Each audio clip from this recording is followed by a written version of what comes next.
vive notre Nord!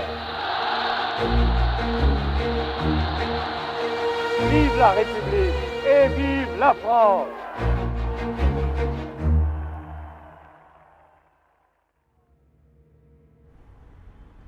Le 6 août 1914, le 33e régiment d'infanterie quitte Arras, direction le front belge.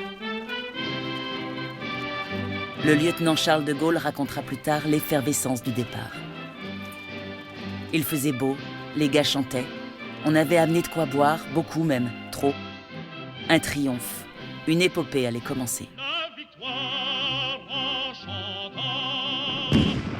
En fait de triomphe, son premier contact avec la guerre sonne comme un avertissement. À Dinant, en Belgique, il est pris avec ses hommes sous le feu nourri des mitrailleuses. Touché au genou, il décrit l'attaque. C'est une grêle épouvantable de balles autour de moi. Je les entends rentrer avec un bruit sourd dans les cadavres et les blessés qui jonchent le sol. Il s'en faut de peu pour que la destinée du futur général ne s'arrête là, à l'âge de 24 ans. Blessé, il est renvoyé à Arras, moins de 2 semaines après son départ. Pas question pour autant de s'attarder à l'arrière. Au bout de 2 mois, il retourne au front.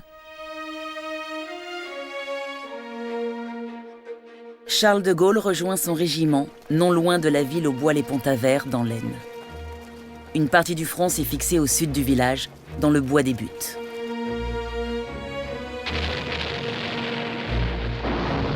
Les bombardements allemands sont incessants, durs et meurtriers. C'est là, dans le secteur de Pont-à-Vert, que de Gaulle va combattre pendant plusieurs mois.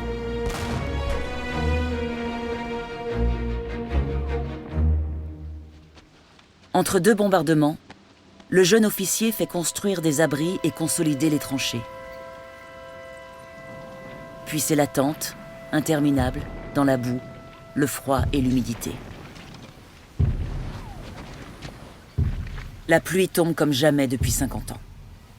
« Nous vivons dans l'eau comme des grenouilles », écrit-il à sa mère. Et pendant des mois, le même cycle qui recommence. Pluie et bombes, détruisant inlassablement les réalisations à peine terminées. Une situation qui l'interroge et le fait douter de la stratégie du commandant en chef des armées françaises, le général Joffre.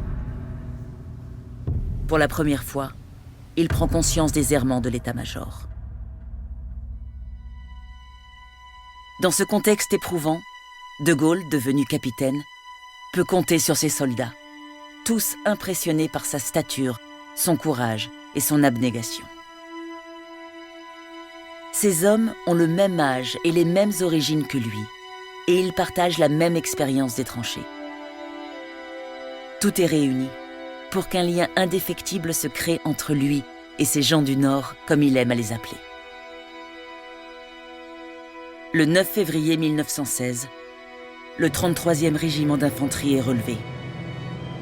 Il s'apprête à rejoindre un nouveau secteur où se prépare la plus terrible des batailles, Verdun.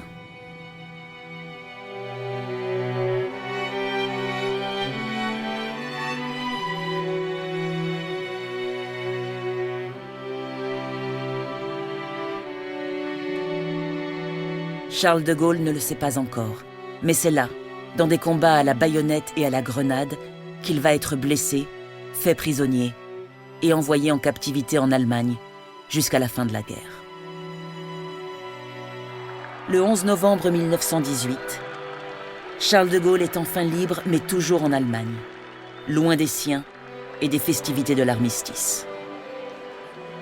Son amertume est d'autant plus forte qu'il a la certitude qu'un nouveau conflit mondial éclatera dans les décennies à venir et que la France n'y est pas préparée.